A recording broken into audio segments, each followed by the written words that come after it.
Bonjour, bienvenue sur le webinaire Confort et santé dans le bâtiment, parlons éclairage. Je vois que les premiers inscrits sont en train d'arriver. On va peut-être commencer tout de suite en attendant que tout le monde puisse se connecter. Pour rappel, vous arrivez avec les micros et la caméra coupée, puisque vous êtes assez nombreux aujourd'hui.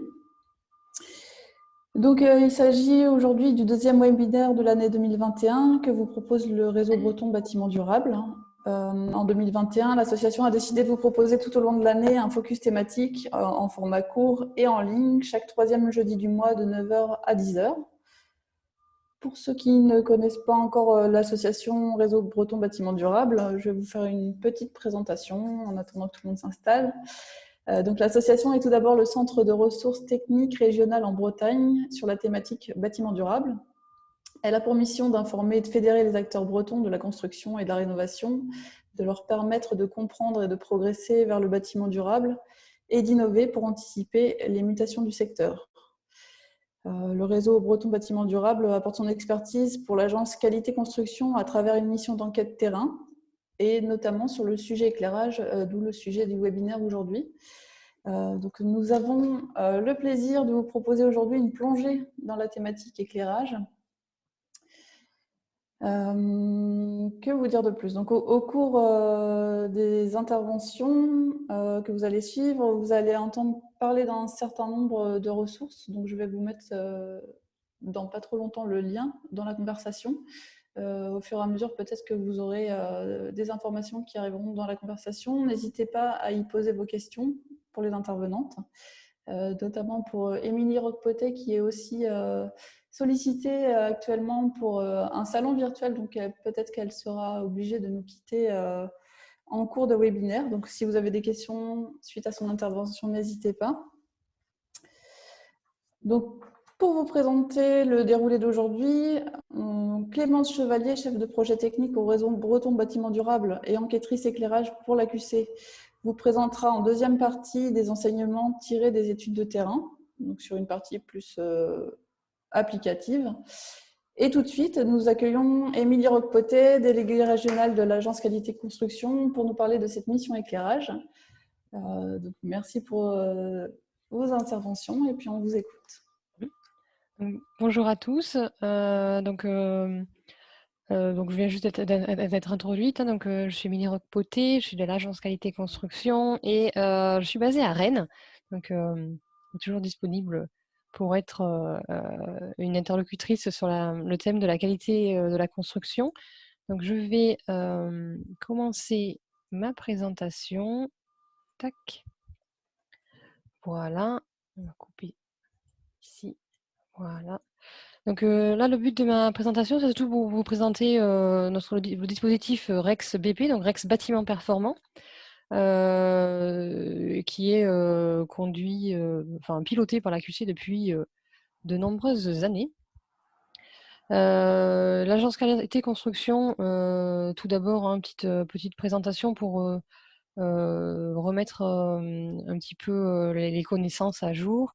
On est une association loi 1901, on a été créé par l'État dans les années 80 dans le but d'être un observatoire des désordres. Et actuellement, nous sommes organisés autour de 47 organismes membres que vous voyez s'afficher ici.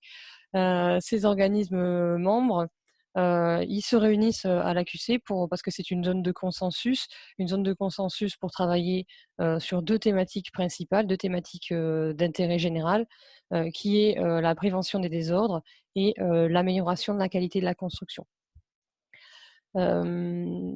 C'est comment on est organisé, donc au sein même de la QC, il y a, on va dire, il y a 4 grands pôles au sein de la QC. Le premier, qui est le plus ancien, qui est le pôle observatoire, dont le but est de connaître les pathologies et les désordres qui peuvent survenir dans le bâtiment. Puis, une fois que l'on connaît les difficultés rencontrées par les professionnels du bâtiment, il faut prévenir ces difficultés pour qu'elles ne se reproduisent plus et que chacun puisse s'enrichir de ces connaissances-là.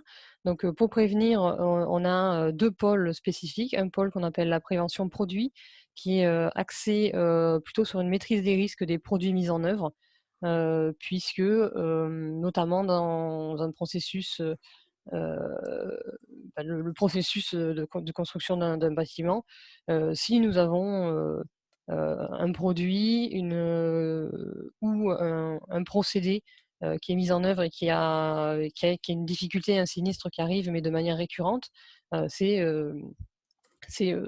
partie des choses qui sont très difficiles à maîtriser au sein du bâtiment, puis ça peut coûter très très cher. On a un deuxième axe de prévention qui est la prévention construction. Donc là, c'est plutôt de la maîtrise des risques en rapport avec des défauts d'exécution, des difficultés de communication entre les acteurs, entre tous les acteurs, entre la maîtrise d'ouvrage, la maîtrise d'œuvre, avec les entreprises. Et ce sont des dizaines de plaquettes produites pour expliquer les principaux points sensibles sur la construction du bâtiment. Et enfin, on a le quatrième pôle, qui est le plus récent, qui est le secrétariat des grands programmes, qui est un accompagnement de la filière sur la qualité. Un accompagnement de la filière sur la qualité. Alors, il faut bien penser à couper son micro, parce que sinon ça fait des échos. À couper son micro, parce que sinon ça fait des échos. Merci beaucoup. Le secrétariat Grand Programme, c'est un accompagnement de la filière bâtiment sur la qualité et la performance environnementale. Nous avons accompagné de nombreux programmes. Donc le programme Pacte, par exemple, qui s'est terminé il y a maintenant 2 ans, qui à présent est dans une certaine continuité et suivi du programme Profil, donc, qui est un programme plutôt, clairement orienté vers la rénovation énergétique du bâtiment. Et d'autres, donc notamment par exemple le FIBAT, pour plutôt la montée en compétences sur la qualité environnementale et la rénovation énergétique de l'ensemble des acteurs de la filière. Donc le dispositif REXBP en lui-même, qu'est-ce que c'est? Le dispositif REXBP en lui-même. Encore merci. Le dispositif REXBP en lui-même, qu'est-ce que c'est? Donc c'est un dispositif d'observatoire des désordres, donc il fait partie du pôle observatoire, qui a été conçu et développé par l'agence qualité construction en 2010. Et le but, en fait, c'est d'identifier les risques émergents pour les bâtiments précurseurs. L'idée générale, hein, c'est souvent quelque chose qu'on demande à la QC, c'est qu'on puisse sortir une espèce de boule de cristal et qu'on devine un peu quels désordres vont arriver sur un bâtiment. C'est encore très difficile de sortir une boule de cristal. Donc on a ce dispositif qui permet, sur les bâtiments qui essayent d'aller plus loin que la réglementation, qui expérimentent de nouvelles façons de faire, de nouveaux produits avec des demandes de performance plus exigeantes, on a ce dispositif qui permet d'identifier les difficultés sur ces bâtiments précurseurs de façon à en faire profiter de cette expérience à tous. Donc c'est vraiment un dispositif d'observation des bonnes et des mauvaises pratiques qui peut y avoir lieu sur le bâtiment précurseur. Donc le porteur de projet, c'est l'AQC depuis 2010. Il y a eu plusieurs financeurs, mais en termes de finances, donc on a l'ADEME et le programme Profil notamment qui est mis qui fonctionne depuis plusieurs années. L'alimentation, le dispositif de récupération des informations, il est alimenté par les centres de ressources, donc les membres du réseau bâtiment durable, et notamment par le RBBD depuis 2014. Donc c'est un partenariat à long cours pour mettre en place, pour faire fonctionner le dispositif REXBP, qui fonctionne en fait en 4 étapes. La première étape, donc, c'est vraiment les audits sur le terrain. Donc vous avez excusez-moi, tac, voilà. Donc vous avez notamment par exemple le RBBD qui vient observer sur site, donc il vient visiter un certain nombre d'opérations précurseuses. qui réalise des mesures par rapport à, donc, on a un protocole d'appréciation du confort et des ambiances, donc on a toute une mallette de mesures sur plusieurs paramètres de confort des bâtiments. Il vient également faire des interviews des professionnels, donc on vient interviewer les maîtres d'ouvrage, les maîtres d'œuvre, les entreprises. Quelles difficultés vous avez ressenties sur le terrain? Qu'est-ce que vous avez mis en place pour éviter cette difficulté? Est-ce que ça s'est bien, qu'est-ce qui s'est bien passé? Qu'est-ce qui s'est mal passé? Donc, dans une optique vraiment ouverte et anonyme. Ça aussi, c'est très important. C'est-à-dire que le but, c'est vraiment que chacun s'enrichisse de l'expérience de l'autre. On n'est pas là pour pointer du doigt une opération ou au contraire pour l'encenser. Le but, c'est vraiment de monter les bonnes pratiques, les écueils qu'a vu la profession. Donc tous ces audits sur le terrain, en fait, depuis 2010, ça fait quand même 1600 audités, 1600 bâtiments audités en métropole, 200 en outre-mer. On a eu aussi des audits à l'international, donc en Italie. Et vous voyez là la répartition des bâtiments. Vous voyez que c'est assez équilibré avec du logement collectif, de la maison individuelle, des bureaux et des établissements recevant du public à part à peu près égales. Et donc là, les statistiques, je ne les ai pas sorties, mais également entre neuf et rénovation, on arrive quasiment à 50-50 entre les deux statistiques. Donc c'est important parce que c'est vrai que ça montre un peu la diversité de tous les types de bâtiments qui existent dans la filière. Donc une fois qu'on a fait ces audits, il faut capitaliser. Cette capitalisation, elle se fait à partir d'une base de données. Donc c'est une base de données faite par la QC qui permet de recueillir toutes les informations de tous les bâtiments qui ont été audités par l'ensemble des centres de ressources, de façon à avoir une grande base de données d'informations qui est après consolidée par des experts pour avoir aussi un regard extérieur. Et une fois que cette base de données elle est complétée, elle est consolidée avec de nombreuses informations, eh bien, il ne reste plus qu'à faire une synthèse, évaluer finalement les risques qui émergent. On voit des risques qui reviennent régulièrement sur plusieurs opérations. Il y a eu la même difficulté. Sur plusieurs opérations, on a eu la même difficulté, mais parfois on a trouvé d'autres solutions. Donc, quelle solution a été mise en œuvre? Donc voilà, c'est vraiment une analyse poussée de cette base de données. Une fois que cette analyse a été faite, il reste à valoriser les enseignements et à mettre à disposition l'ensemble des résultats. Puisque l'Agence Qualité Construction, on est une association, on travaille pour l'intérêt général, on est là pour partager les résultats qui ont été obtenus grâce à l'ensemble du travail de tous les professionnels du bâtiment, puisque on n'arriverait pas à avoir toutes ces informations si on n'avait pas de nombreux professionnels derrière pour remonter les opérations performantes, pour aller auditer ces opérations performantes et faire tout ce travail d'analyse. Donc, une fois qu'on a nos données, on les valorise à partir d'enseignements. On produit de nombreux documents, donc des rapports thématiques, des vidéos, des études de cas, des QCM, enfin tout un vaste ensemble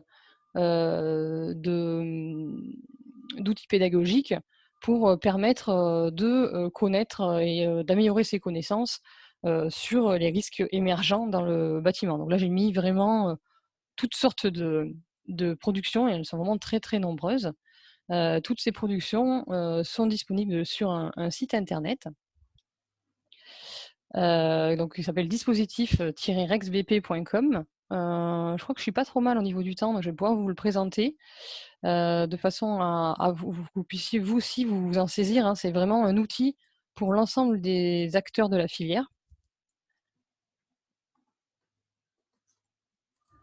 Donc, hop, je vous le partage. Voilà. Donc le dispositif RexBP, donc oui, ça c'est le site internet tel qu'il se présente lorsque vous vous connectez au site. Il vous est demandé à votre arrivée si vous souhaitez plutôt une vue orientée professionnelle de la construction, orientée formateurs ou étudiants. Et vous pouvez accéder à toutes les ressources pédagogiques, notamment, du site internet. Donc il n'y a pas que d'ailleurs, il n'y a pas que des choses qui ont été faites par le dispositif Rex Bâtiment Performant. Il y a aussi des partages de bonnes pratiques d'autres organismes. L'important, c'est vraiment que chacun monte en compétences. Et il y a de tout. Il y a des photographies, il y a des vidéos explicatives, il y a une fiche de réception. Et tout fonctionne donc par mots-clés. Il faut choisir des thématiques, un type de document. Si vous êtes plutôt dans la conception, l'exécution ou l'exploitation, plutôt en neuf ou en rénovation, on va faire un petit essai. Par exemple, on pourrait mettre, on est dans éclairage, donc on va essayer éclairage. Tac, voilà. Donc là, actuellement, nous avons 14 ressources sur l'éclairage. Donc par exemple, la première étude faite par le réseau breton bâtiment durable, donc sur les ambiances lumineuses. Également, plusieurs rapports donc, qui ne sont pas des rapports RexBP, mais qu'on a trouvé importants à partager auprès de la filière. Des vidéos pédagogiques pour expliquer comment on utilise la lumière du jour, etc. Voilà, tout un ensemble de ressources, plus ou moins longues, plus ou moins étudiées, mais en tout cas, toujours dans le thème de la performance au sein pour la filière bâtiment. Donc, de mon côté, j'ai terminé. Vous avez peut-être des questions? Apparemment, on n'a pas de questions. C'était, je pense, très clair. Peut-être que les questions viendront par la suite également.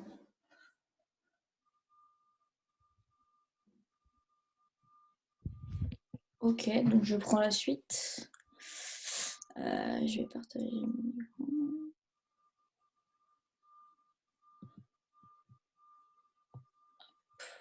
Donc, bonjour, Clémence Chevalier du réseau breton bâtiment durable et donc enquêtrice AQC. Aujourd'hui, donc, je vais vous parler d'ambiance lumineuse et éclairage. Je vais juste revenir un instant sur le dispositif. Ensuite, je vais présenter en tout 5 enseignements. 2 enseignements seront tirés du rapport qui avait été réalisé en 2016 sur l'ambiance lumineuse et 3 seront tirés du futur rapport à paraître donc dans les mois à venir, toujours sur l'éclairage. Et ensuite, donc, questions et réponses. Donc, Émilie l'a précisé tout à l'heure, mais donc le réseau breton bâtiment durable travaille en tant qu'enquêteur depuis 2014. Donc, elle a bien détaillé les 4 différentes étapes du REX bâtiment performant. Je reviens juste sur le protocole de mesure. En fait, nous sommes 4 centres de ressources au niveau national à établir ce protocole. Donc, en fait, ce qui consiste à, pendant les visites de bâtiments, on va pouvoir mesurer jusqu'à 16 indicateurs qui vont être très divers. On n'est pas obligé de les mesurer à chaque fois, ça dépend des problématiques de chaque opération, mais ça peut être des indicateurs de la qualité de l'air intérieur, comme le débit, la pression aux bouches de ventilation, ou le taux de radon, l'acoustique, voilà, entre autres. Moi, sur mes opérations visitées, donc exclusivement en Bretagne, sur la dernière campagne, j'ai recherché 20 rénovations. Sur ces 20 rénovations, la répartition s'est faite en 20% d'opérations de logement, donc que ce soit individuel ou collectif, et 80% de tertiaire, donc comme groupe scolaire, mairie, salle omnisport. Cette répartition, je l'ai faite de telle sorte, car en fait en éclairage, j'ai eu du mal à trouver des opérations de rénovation performantes, notamment en éclairage pour les logements, puisque souvent, à part mettre des LED, il ne va pas y avoir de système très innovant. C'est pour ça que je me suis donc tournée vers le tertiaire, où j'ai trouvé plus de matière. Et donc, durant ces opérations, j'ai appliqué le protocole de mesure comme je vous l'indiquais, et j'avais à ma disposition 2 appareils de mesure pour mesurer des indicateurs d'éclairage. Donc sur l'image de gauche, c'est un spectromètre, donc le petit boîtier noir, qui est relié à une application sur mon téléphone. Donc ce spectromètre va permettre de mesurer une multitude d'indicateurs. Donc sur l'image, là, on peut voir que je mesurais une mesure spectrale, mais ça va aussi mesurer l'IRC, le taux de scintillement, la température de couleur, etc. Et ça va en sortir différents graphiques qui sont ensuite capitalisés sur un site internet, et donc je peux récupérer les données. Et sur l'image de droite, c'est un luxmètre donc, qui permet de mesurer le niveau d'éclairement donc en lux sur un point donné dans une pièce. Je vais commencer à présenter les enseignements. Je commence par vous poser une petite question. Vous pouvez répondre dans le chat. Donc, sur la thématique de l'IRC, l'indice de rendu des couleurs. Donc, pour ceux qui ne savent pas ce que c'est, je vous expliquerai tout à l'heure. Je vais quand même vous dire une petite définition. En fait, l'IRC, ça permet de mesurer l'aptitude d'une lampe à rendre bien les couleurs, donc à le rendre le plus fidèlement possible. Donc la question est, quelle valeur d'IRC est recommandée pour une lampe afin d'obtenir un meilleur rendu des possibles? Donc A inférieur à 70, B compris entre 70 et 80, C entre 80 et 100 et D supérieur à 100. Donc une seule réponse est possible et vous pouvez répondre si vous connaissez la réponse ou pas, ou dire que vous ne savez pas ce que c'est aussi, et je reviendrai sur cet enseignement par la suite. Premier enseignement, donc tiré du rapport de 2016 sur les ambiances lumineuses, donc à savoir aussi que les rapports qui sont réalisés aussi en collaboration avec des experts. Donc il y a eu la participation notamment d'Adèle Vautier, de Yannick Suter et de Joël Malgorn qui nous ont épaulés sur ces constats. Donc, premier enseignement, installer des protections solaires et étudier leur impact sur le confort visuel.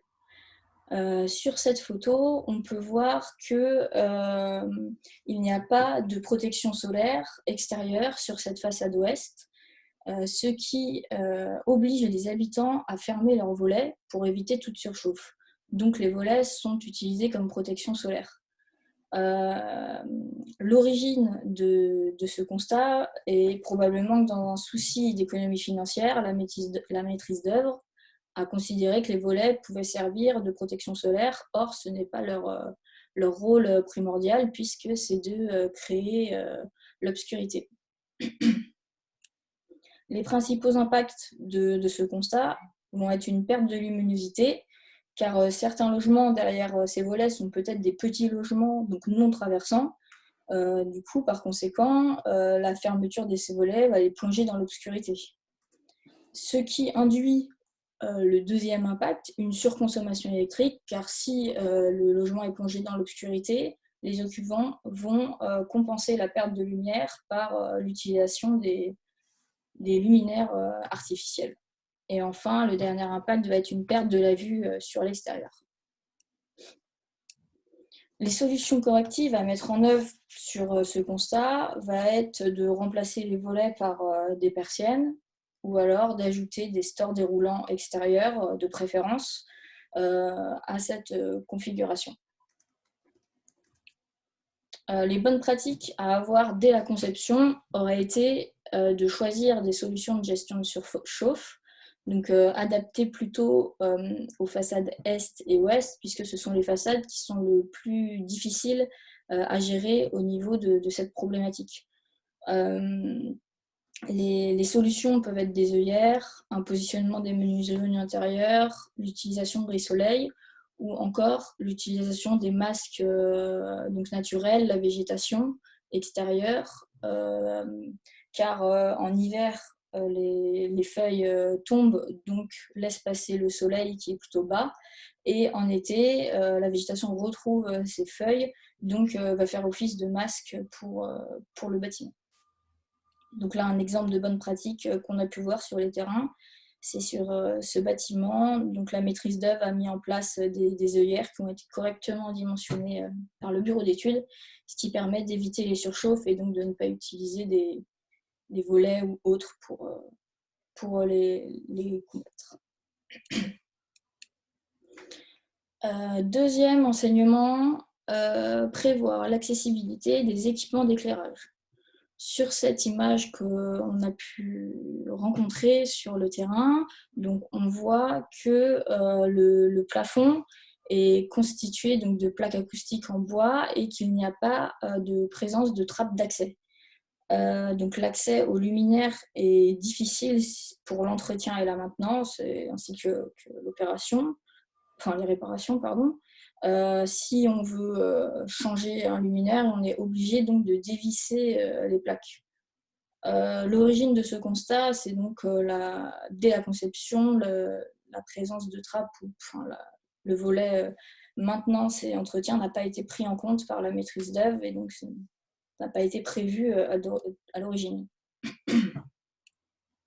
Les principaux impacts de ce constat vont être l'allongement des délais et des coûts de réparation, car en effet, ça va être beaucoup plus long de changer les luminaires que s'il y avait une trappe, et donc plus cher aussi, car peut-être cela va nécessiter l'intervention de plusieurs personnes, au vu du faux plafond qui est lourd en bois. Et d'autant plus que l'absence d'accessibilité, on se trouve dans une circulation passante, donc l'intervention sera difficile. Les solutions correctives à mettre en place dans ce cas est donc d'étudier la possibilité de créer des trappes d'accès au niveau des équipements nécessitant une maintenance.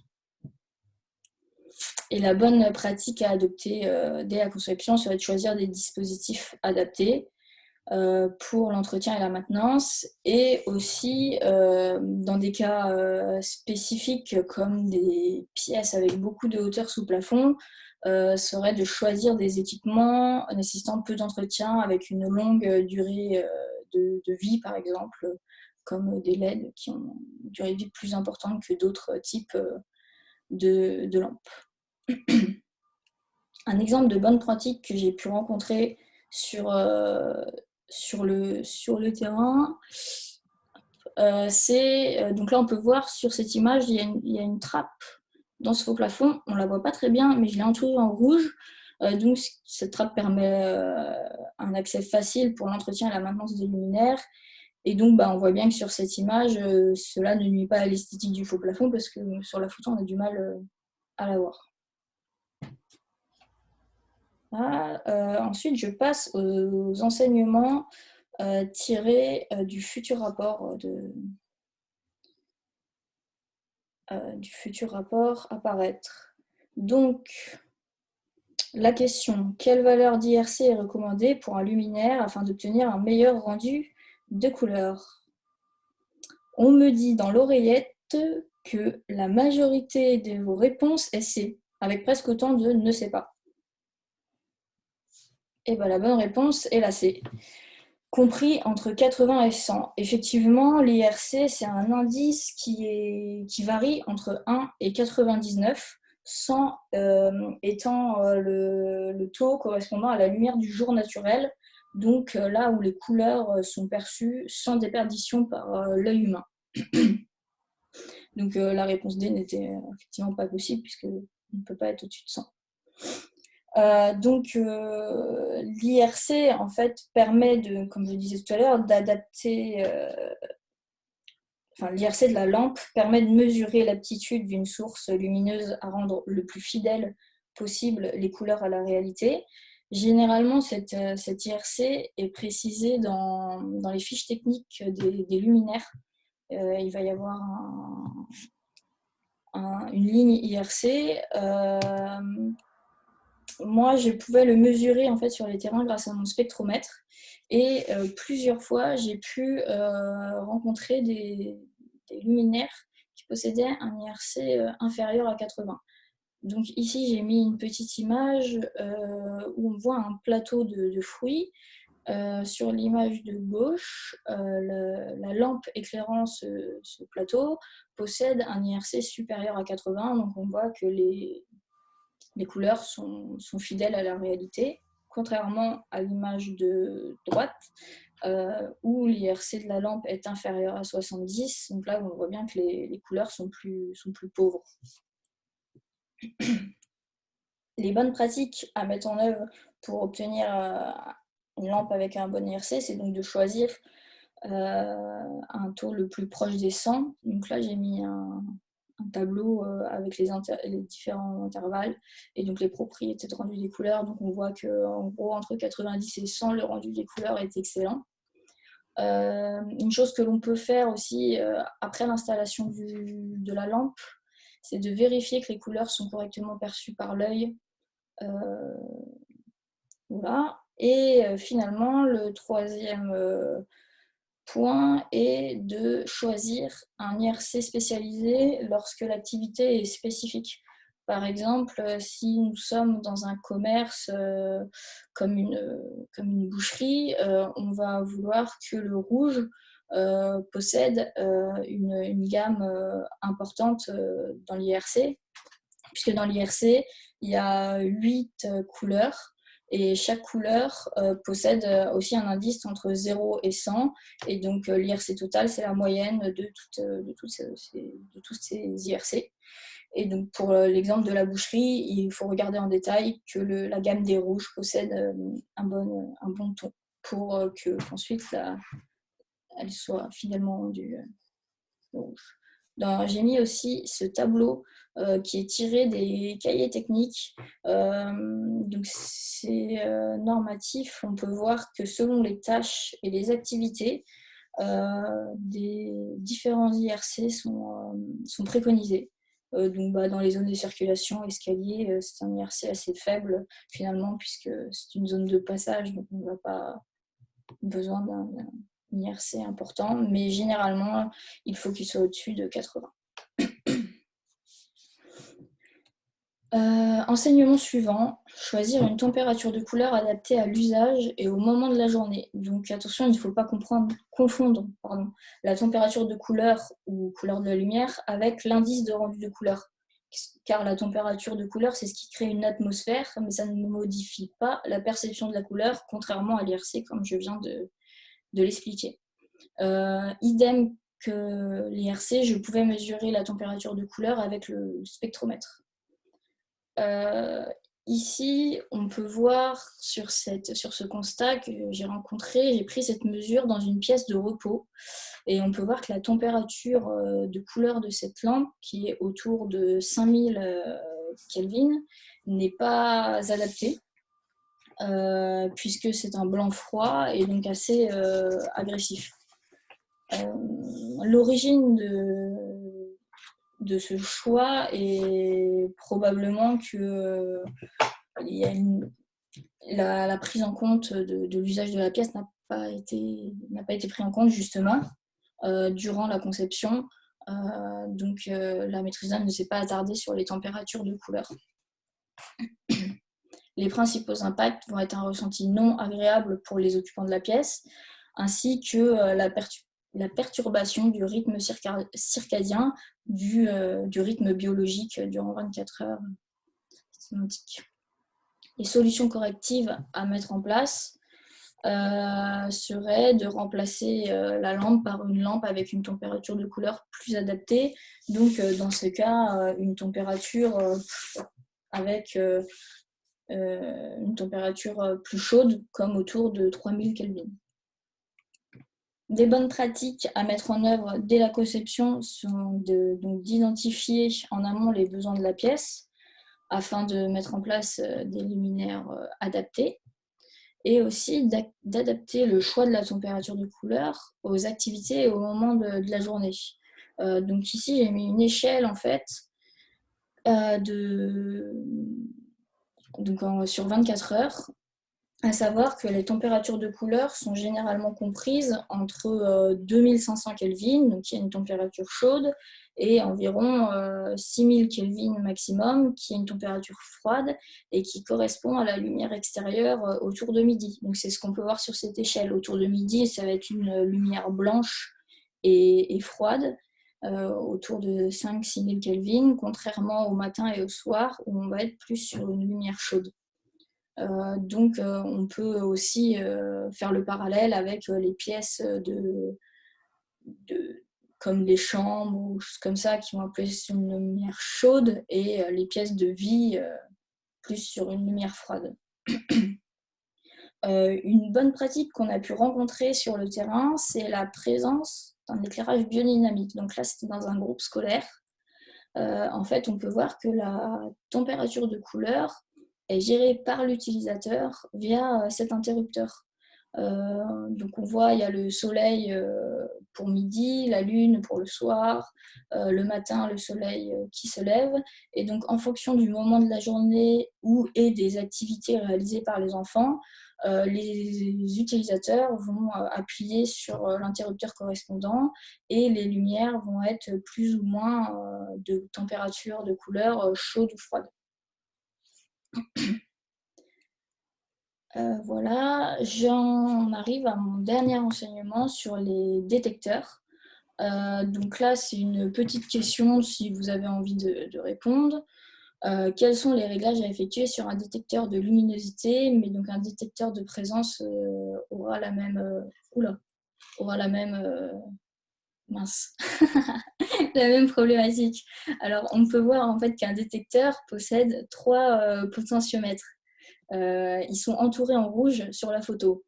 Donc, parmi les 4 réponses que j'ai mis ici, il y a un indicateur qui n'est pas possible de régler sur le détecteur. Donc, cet indicateur qu'on ne peut pas régler sur le détecteur, donc c'est soit la luminosité, la temporisation, la portée ou la température.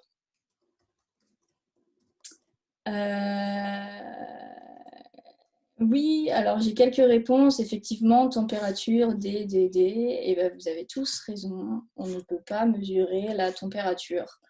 On peut donc régler sur le détecteur, grâce à ces potentiomètres, la luminosité, donc en lux. Généralement, ce potentiomètre, on peut régler entre 10 et 1200 lux. La temporisation, donc en secondes ou minutes, c'est fait avec des petits apostrophes là, donc c'est généralement compris entre 10 secondes et 10 minutes, voire quelques détecteurs, on peut aller jusqu'à 20 minutes. Et la portée, donc en mètres. Généralement, c'est de 8 mètres. J'ai remarqué durant mes visites d'opération que ces détecteurs étaient généralement mal réglés. Donc là, j'ai mis une photo d'un constat que j'ai pu voir dans une école. Donc on voit bien que malgré la présence d'apports naturels suffisants, les luminaires sont allumés alors qu'un détecteur de luminosité est présent. Donc l'origine de son constat est que le détecteur en fait est mal réglé. Les bonnes pratiques à appliquer dès la conception, mais surtout la mise en œuvre, c'est de choisir un détecteur adapté à l'usage. En effet, les détecteurs sont pré-réglés en usine en fonction de la pièce de destination. Par exemple, il va y avoir un détecteur réglé pour des sanitaires et un pour une circulation. Donc, ils ne vont pas avoir la même temporisation. Pour les sanitaires, ça va peut-être être 4 minutes, alors que pour les circulations, ça va être 10 minutes. Donc, il faut bien faire attention au moment de la mise en œuvre qu'il soit bien posé au bon endroit. Si ce n'est pas le cas, on peut quand même effectuer un réglage par la suite. Donc, le réglage du détecteur de luminosité se fait donc, en amont d'utilisation des locaux et il doit être réalisé aussi pendant la nuit. Et finalement, comme bonne pratique, veiller à la bonne orientation du capteur. car il faut que le capteur soit dirigé vers la zone de calibrage, la bonne zone de calibrage pour être effectif. J'en ai fini sur la présentation de mes 5 enseignements, mais dans le rapport à paraître dans quelques mois sur l'éclairage, les enseignements qui sont affichés ici seront traités, donc comme éviter les éclairages directs type spot trop éblouissant provenant du plafond, mettre en place un système de pilotage de l'éclairage, considérer les risques liés à la lumière bleue des LED, éviter le phénomène de scintillement, remplacer l'ensemble du luminaire lors du relamping. Tous ces enseignements ont été écrits suite aux opérations visitées, en fait, donc les 20 opérations visitées, ainsi que sur la capitalisation des données qui est faite par les autres centres de ressources aussi, comme le disait Émilie au début de cette présentation, puisqu'on mutualise toutes nos données pour pouvoir en fait en tirer les enseignements et voir si ce sont des problèmes récurrents ou non. Les publications à venir. Donc, il y a un cycle de webconférences qui est organisé par l'AQC où chaque enquêteur de chaque région présente sa restitution donc, sur sa thématique respective. Donc moi, je vais présenter une majorité des enseignements que je viens de lister le jeudi 6 mai sous forme de webconférence identique à ici, mais donc avec des nouveaux enseignements. Mais par exemple, la semaine prochaine, il y a une enquêtrice du CD2E qui va présenter la rénovation simple flux. Autre publication à venir, c'est donc le rapport avec ces 12 enseignements sur l'éclairage qui sera publié dans quelques mois. Il y aura aussi une étude de cas sur la rénovation de l'éclairage d'un groupe scolaire, ainsi qu'un QCM et des vidéos toujours sur l'éclairage. Les publications qui sont déjà à disposition, donc il y a le protocole, donc appréciation du confort et des ambiances. C'est donc le protocole que nous utilisons sur le terrain pendant les visites et qui est accouplé avec la mallette de mesure que nous possédons, où on peut mesurer donc jusqu'à 16 indicateurs, comme je le disais au début, donc ils sont très variés et on peut l'utiliser dans plusieurs cas, ce n'est pas cantonné à l'utilisation pour l'AQC. Une autre publication qui est parue sur laquelle je me suis appuyée pour les 2 premières présentations, c'est l'ambiance lumineuse et les 12 enseignements à connaître, qui avait été rédigé avec la participation donc, de Yannick Sutter et Adèle Bautier, qui est disponible sur le site de l'AQC en accès libre. Et enfin, le dossier thématique ambiance lumineuse et confort visuel que nous avions réalisé au sein du réseau breton bâtiment durable est disponible aussi sur notre site internet. Voilà, je vous laisse poser des questions si vous en avez, n'hésitez pas. Merci. Alors merci Clémence. Il y avait déjà une première question par rapport à la référence de ton spectromètre. Est-ce que tu peux en dire plus? Ah. Alors attends. On ne t'entend pas. Ah oui, pardon, c'est bon. Je l'ai ici, c'est un Asynstek Essence. Donc comme ça se présente sous cette forme. Et donc après, il y a donc l'application, comme vous avez pu voir sur l'image, qui va... donc il faut l'installer, quoi. Et puis ça sort toutes ces données. Donc c'est Essence Asynstek. Je vais l'écrire dans le chat, si vous voulez. Ok. Donc, je ne sais pas s'il y a d'autres questions par rapport aux interventions. Oui, j'avais une petite question. Allez-y. Bonjour, Hugues Delcourt du cluster éco-construction en Belgique. Je travaille d'ailleurs avec Yannick Sutter actuellement. Le monde est petit. Je voulais vous demander, dans les documents que vous avez rédigés, est-ce qu'il y a une sorte de procédure pour faire la réception de locaux en fin de chantier? Sur la question d'éclairage, évidemment. Non, il n'y a pas ça, mais il y a quelque chose qui peut s'y apparenter, puisque en fait là je suis en train de rédiger aussi pour le protocole des fiches donc indicateurs, puisque le spectromètre je l'utilise que depuis cette année pour cette thématique, et donc c'est des fiches où il va y avoir le protocole de mesure ainsi que les mesures en fait réglementaires ou plutôt conseillées, puisqu'il n'y a pas beaucoup de réglementation en éclairage à l'heure actuelle, mais à force donc de rechercher des différentes sources, j'ai pu trouver quand même des valeurs comme des normes, surtout au niveau du confort, donc elles seront précisées dans ces fiches, les valeurs. Merci beaucoup. Bien. Donc on a encore un petit peu de temps. Si vous avez d'autres questions, je crois qu'il y avait initialement des questions qui étaient posées quand il y a eu inscription pour le webinaire. Je ne sais pas, Clément, si tu souhaites y répondre. Il y avait une question concernant le recyclage des luminaires. Là, je n'ai pas étudié ce point, mais je sais que l'ADEME a élaboré un dossier sur rénover l'éclairage des bâtiments tertiaires. Donc, on pourra mettre le lien. Et il y a toute une partie sur le recyclage et la collecte des lampes usagées. D'accord. Hop. Du coup, j'ai mis la référence du spectromètre dans le chat. D'accord. J'ai peut-être encore une question, Eh ben, allez-y. si je peux. Ça sort un peu de l'éclairage, mais est-ce qu'il y a des analyses de cycle de vie qui comparent des luminaires, je dirais, ancienne version avec des tubes ou des ampoules, et des luminaires à LED? Parce que dans les bureaux, en fait, la plupart je dirais des bacs 600 par 600 dans les bureaux, avec des LED, sont des bacs où les LED sont fixés au bac. Donc, quand on change le luminaire, il faut changer tout le luminaire, alors que dans les anciennes versions, il suffisait de changer l'ampoule. Et donc, en termes d'ACV, je me demande s'il y a eu une comparaison entre les deux, enfin, ACV, analyse de cycle de vie, pardon. Là, je ne sais pas s'il y a eu une ACV. Je pense qu'il faudrait aller voir sur la base IGNES s'il y en a de disponibles. Après, concernant, comme vous dites, le relamping, en fait, j'ai un enseignement qui traite de ce sujet que je présenterai à la prochaine webconférence.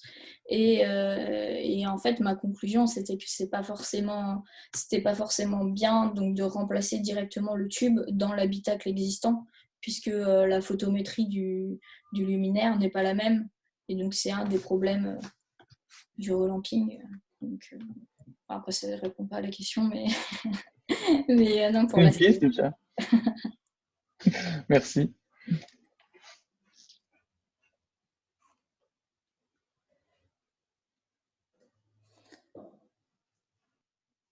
Alors, j'avais posé une question sur les émissions de rayonnement de toutes les sources. Oui. Comme j'entends pas très bien, mais je me doute de la question. D'analyse oui, je pense que la connexion n'est pas bonne. Sans doute, on avait vu la question, effectivement. C'était sur les rayonnements, il me semble, des lampes. Ça, idem, je traite cet enseignement dans le prochain webinaire. En fait, il y a un enseignement sur donc c'était pas les UV, il me semble que c'était ça votre question, mais sur la lumière bleue des LED. Car en fait, pendant les visites de terrain avec le spectromètre, j'ai pu voir que certains luminaires possédaient un fort pic dans la gamme des bleus.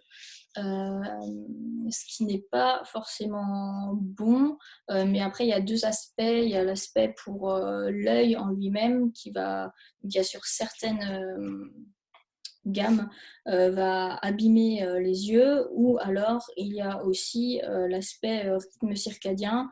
En fait, une certaine gamme des bleus va exciter plus ou moins les yeux et donc va dérégler en fait le rythme circadien.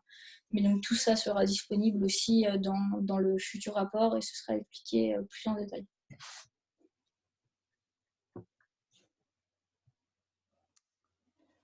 Alors, on a encore le temps de prendre une ou deux questions s'il y en a. Donc, effectivement, par rapport aux enseignements présentés par Clémence ou sur d'autres sujets, sur d'autres aspects de l'éclairage. Je ne sais pas si vous avez encore des questions. J'espère que vous avez compris l'IRC du coup, puisqu'il y avait plusieurs réponses, aucune idée. Ouais, mais ça, c'était avant que tu expliques peut-être. Oui, j'imagine. On n'a pas l'air d'avoir d'autres questions. On est un petit peu en avance, donc peut-être qu'on peut clore le webinaire, ou à moins que Émilie, tu as peut-être quelque chose à rajouter, si tu souhaites. Je n'ai pas spécifiquement de choses à rajouter. Je trouve les questions très intéressantes, très, très pertinentes et manifestement, l'intérêt pour l'éclairage est là puisque dans les questions, une partie des réponses sera dans le futur rapport. Alors, il y a une petite question supplémentaire. Quel est le surcoût pour le superinterrupteur? Donc celui qui pour le permet. super interrupteur biodynamique, je ne sais pas, mais je peux me renseigner et on pourra vous répondre dans la restitution, c'est ça, on peut répondre aux questions supplémentaires si vous en avez d'autres. Mais je pourrais me renseigner auprès d'un de mes experts sans problème, il saura la réponse. Voilà, une réponse à venir. C'est vrai que, donc, vu qu'on a un tout petit peu de temps, moi je vais faire une petite aparté. C'est vrai que le sujet éclairage, on pensait que ça allait être un sujet assez confidentiel. Finalement, vous étiez beaucoup d'inscrits par rapport à ce qu'on attendait. Et moi j'ai découvert vraiment que le sujet peut être vraiment très vaste avec pas mal d'informations à traiter, d'aspects à prendre en compte pour l'éclairage des bâtiments. Donc, c'est vrai que c'est un sujet qui amène pas mal de questions.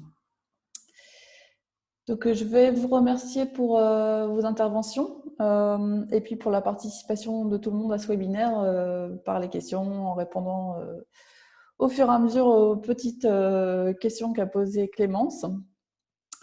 Je vous annonce le prochain webinaire qui aura lieu le jeudi 22 avril de 9h à 10h et qui traitera du sujet construction en terre crue avec les participations de l'Université Gustave Eiffel et de l'atelier ALP.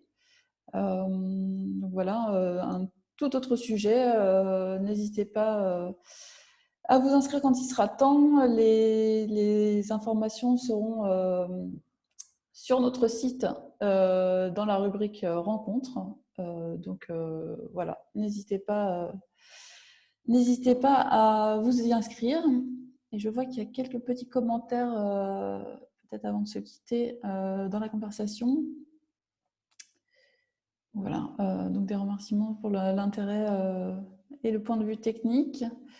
Et merci à vous, merci d'avoir suivi ce webinaire et puis on vous dit rendez-vous le mois prochain, le 22 avril.